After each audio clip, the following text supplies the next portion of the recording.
You're tuned into The Fix or you're watching something on Quick Fix's YouTube, and I'm joined by Woody Edwards, who made an amazing film that I saw on Amazon, and I was just like blown away by it and realized that I saw obviously on the end of in the end credits moves, it said made by 19 people, which A, really impressed me, and B, made me think I can go and find this person. Just give us just quickly first a bit of a premise.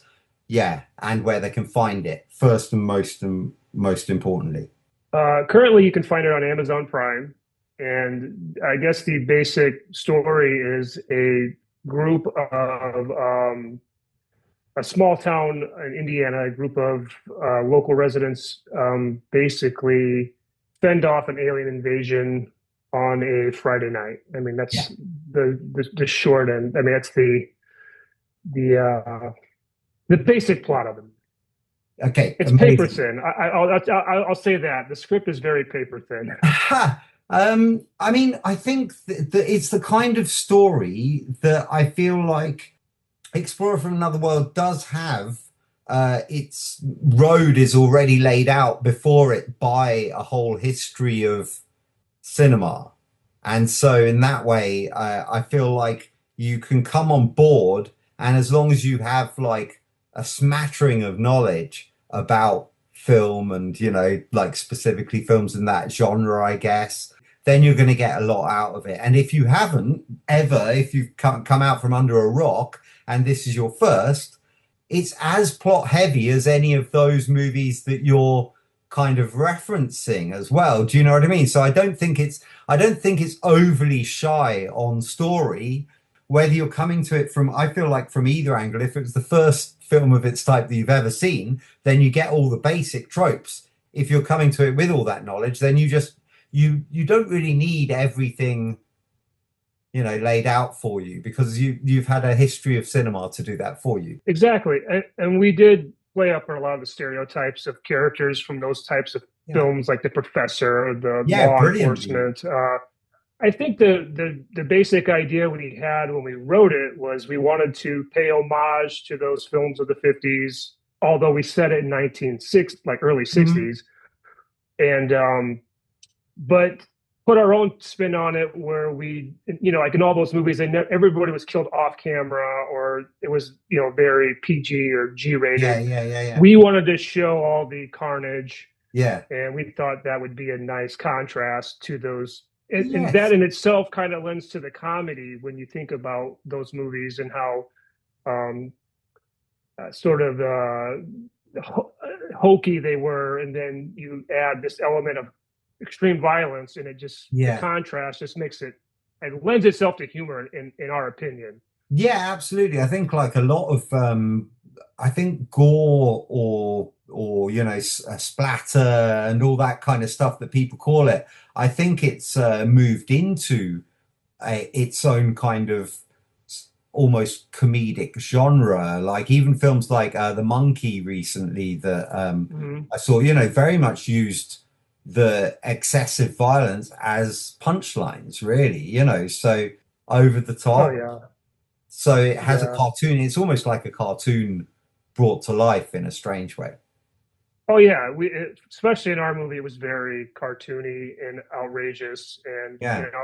I don't think I could make a movie where it's, like just for example, like an Eli Roth type movie where the Yes, violence, sure. Yeah. like is just Even Eli Roth, sometimes I wonder, like, I mean, a lot of it is quite funny. Like oh it sure, yeah, yeah.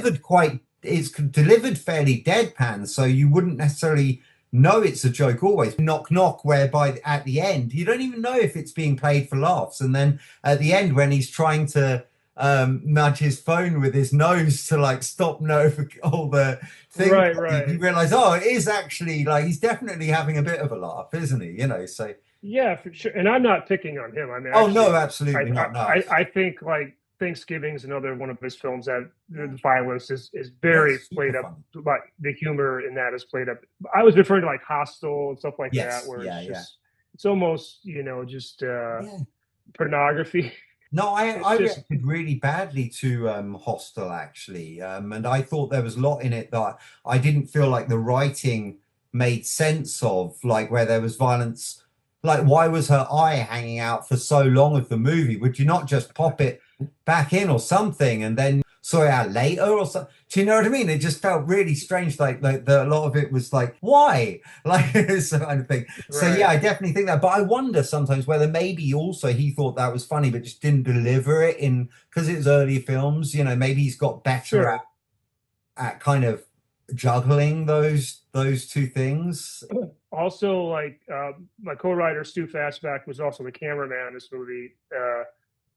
Our, we have very similar sense of humor, and we were raised on, excuse me, like Sam Raimi and early Peter Jackson movies Yeah, like Brain Dead and yeah. Dead Alive, excuse me, or Bad Taste. Mm, So that's where we're coming from with our gore and yeah, yeah, our influences are kind of come from yeah, those types of movies. Although we do appreciate all horror movies, and not just horror movies. We like all genres, but yeah, for Explore, that was kind of where we just naturally go to those places where, oh, it's like, Evil Dead, or it's like, yeah, yeah, we'll reference like something out of one of those movies. Or I mean, for me, like making this movie, I there's like probably 4 or 5 movies that I was constantly playing in my head when we were mm, writing it, and that's the original Blob, right, the original War of the Worlds, right, Day the Earth Stood Still, movies like that. And right. you can, in fact, if you look at the script, we kind of ripped a lot of those the ideas out of Tropes, those, yeah, yeah, right? Even the Blob with the teenage, like Steve McQueen at the beginning of the movie, him and yeah, his girlfriend, they find the old man who's got the blob on his hand. yeah, They yeah, would go yeah, to the yeah, authority. It's the same kind of yeah, yeah. setup for our movie. So when we were writing, I was just consciously aware of those kind of. I wanted to stay in that world and keep it as true to the as we could to that time period on the budget we had. Of course, But ultimately, we realized the 1950s were going to be kind of hard to recreate in my replicate, yeah. garage. This is where I'm at right now, honestly, actually. But so we just kind of moved it closer to the early 60s. We thought that Mhm. we could probably replicate that a little better, especially trying to source a vehicle that had to be in the movie. Yeah, yeah. But How much of the script actually, like, how much was it compared to what you first wrote and then what you shot?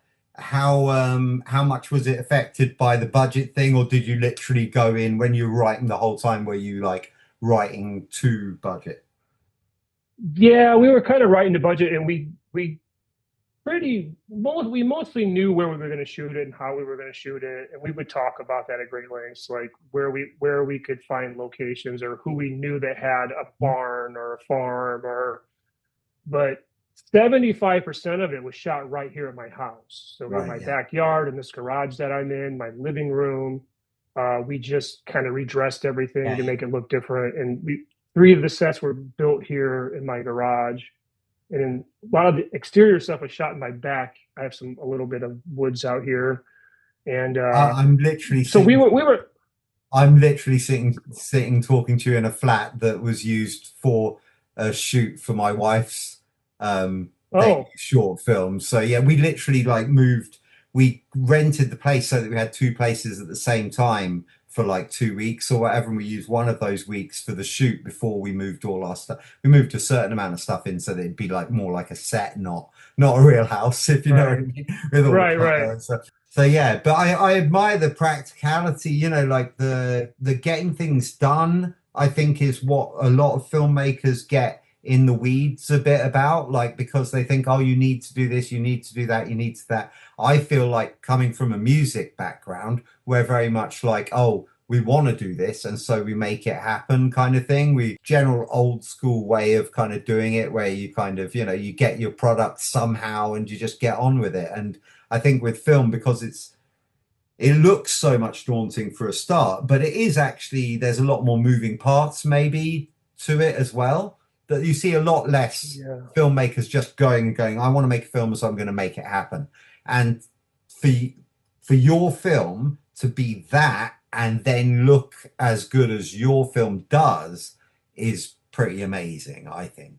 Well, Like thank you, thank you.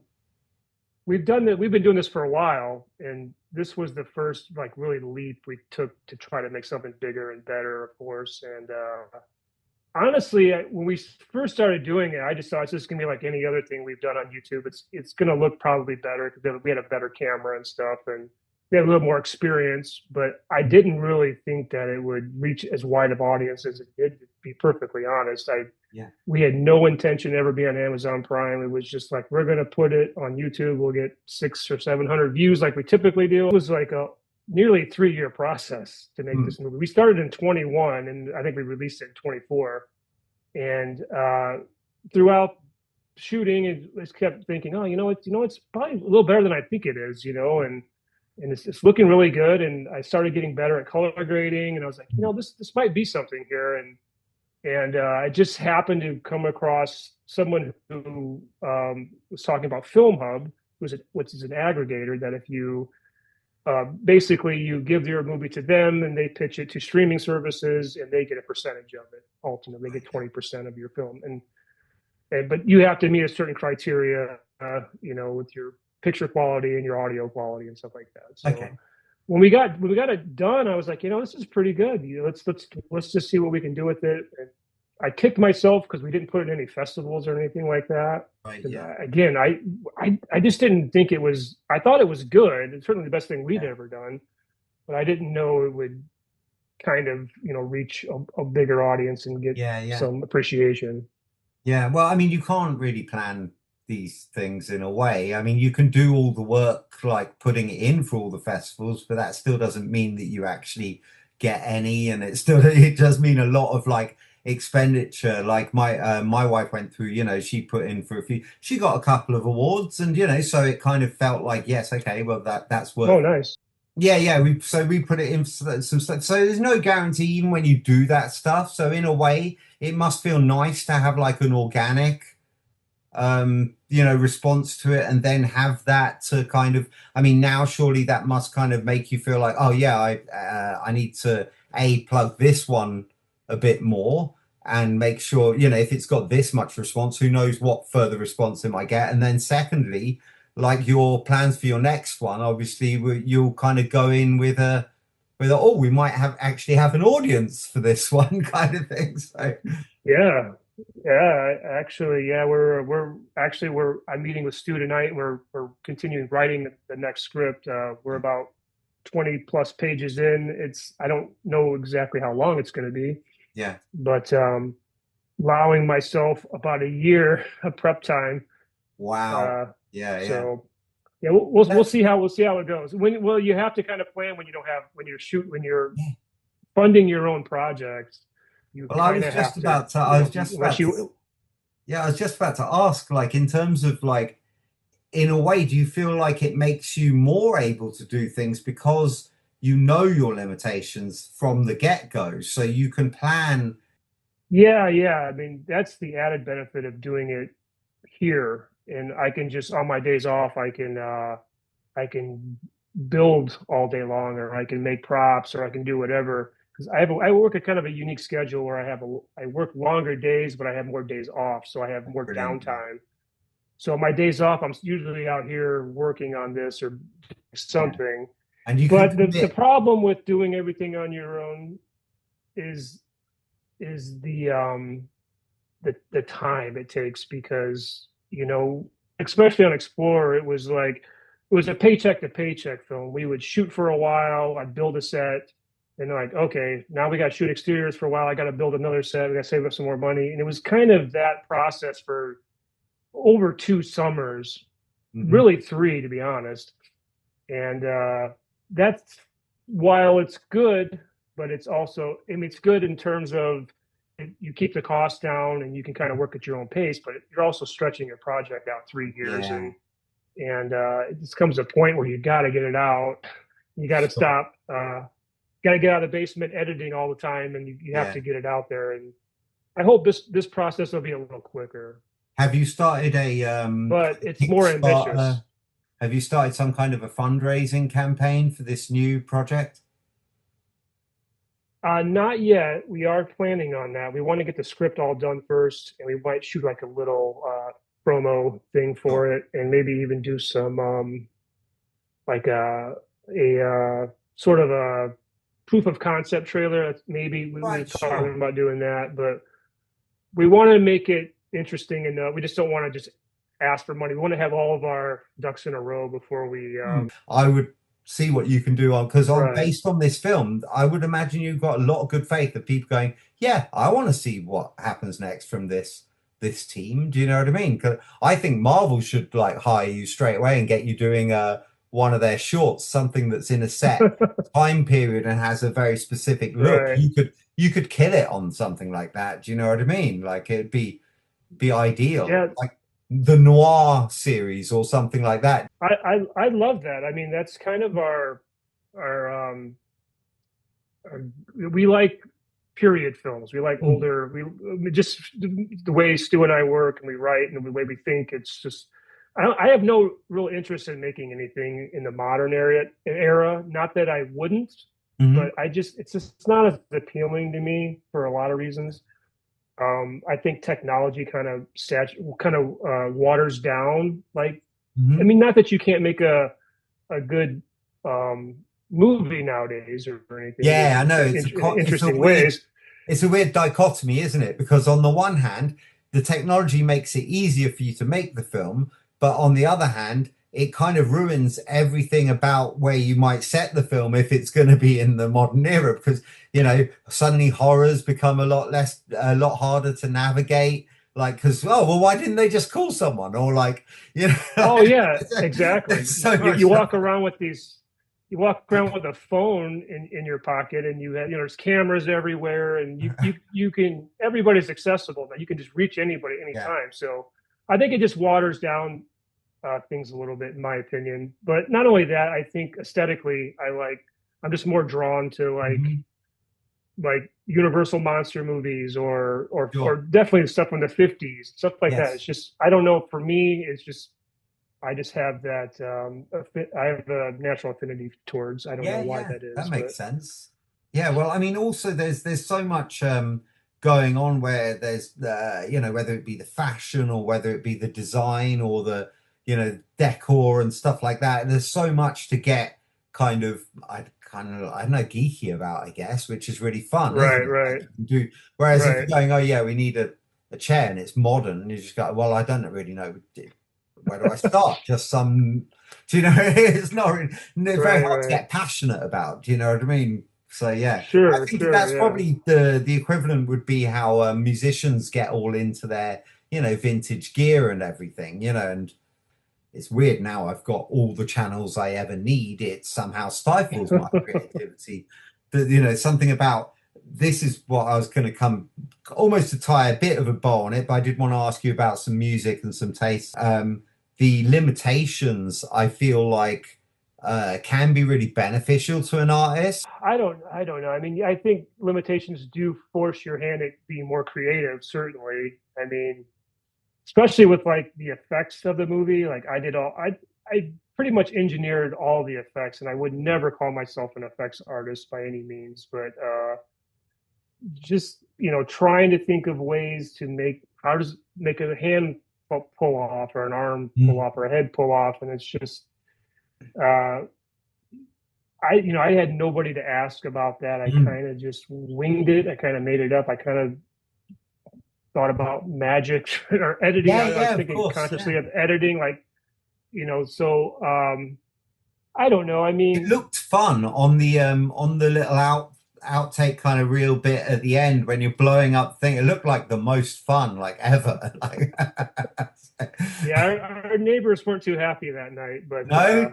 Oh, no, we were going tough. to do it twice actually, but the first head explosion wound up destroying the helmet completely. We couldn't do another take, so we only got the one take, and luckily it worked. But Yeah, it comes off great.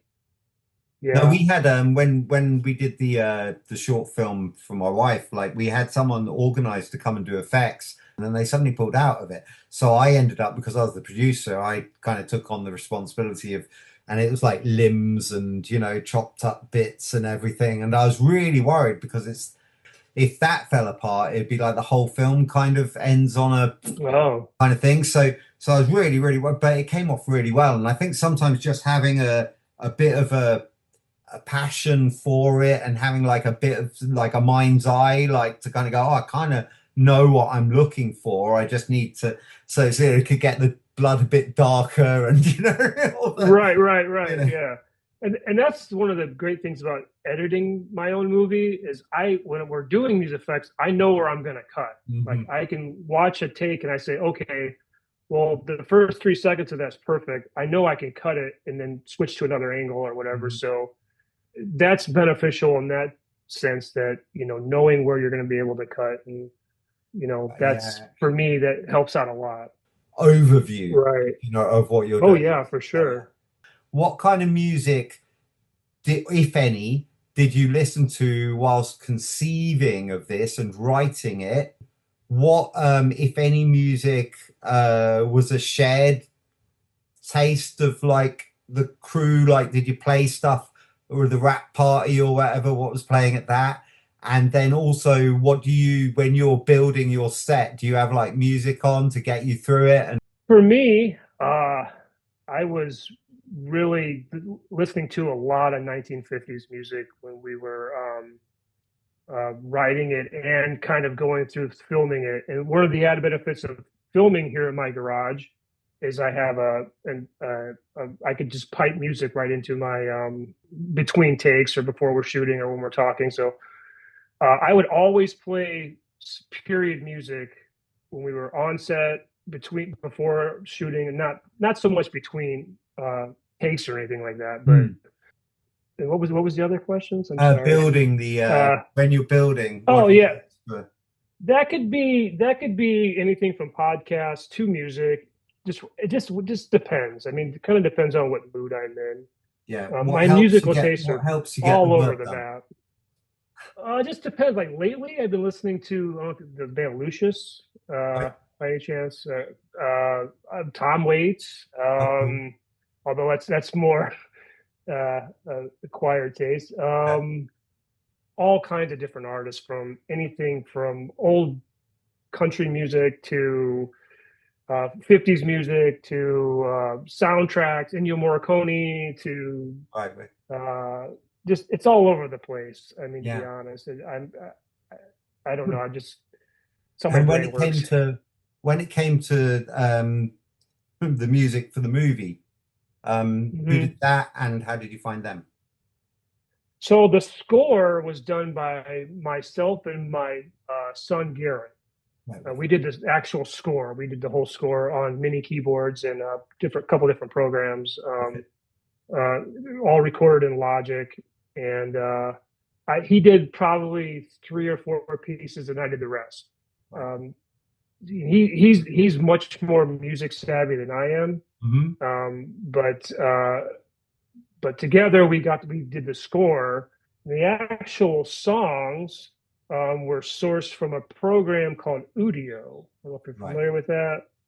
Um, we originally had licensed some songs for the movie through Licked, and I can't remember the other licensing place. Right. Um, but the problem was you could only license them for YouTube. They were cleared for YouTube, and you could pay a sync license, and you could have them to be cleared one time for YouTube. But then beyond that, I couldn't put it on Right. Amazon Yeah. or put Yeah. it on Yeah. For anywhere sure. else. So I had to find a way to kind of recreate music from the Yeah. time That vibe. period Yeah. that would seem authentic. And that's Mhm. that's what we came up with. We found Udio, and I know we probably get a lot of flack for that, but it got the job done. And when you're on a limited Right. And budget, you needed to fill it in last minute, so it is what it is, isn't it? right? Yeah. Cool. Well, I think that hopefully tells everybody everything they need to know. And yeah, thanks very much for joining us, and hopefully, you Well, know, thank you stay in for touch. having And me. yeah, and let me know as the project, you know, comes on, because obviously it'd be nice to, you know, catch up with you about it in the future. Sure, sure. Awesome. Thank you for Okay. having me. Yeah, no, good luck with it all. And yeah, absolutely congratulations on an amazing, really, really awesome film.